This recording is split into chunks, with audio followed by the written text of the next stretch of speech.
Well, here we are. It's February 17th, and it's been snowing all day. What is it?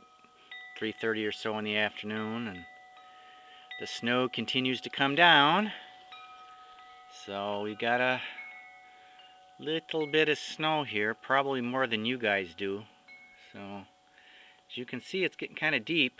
It's right by the bird feeder there. It's got to be waist deep, if not a little bit more than that. So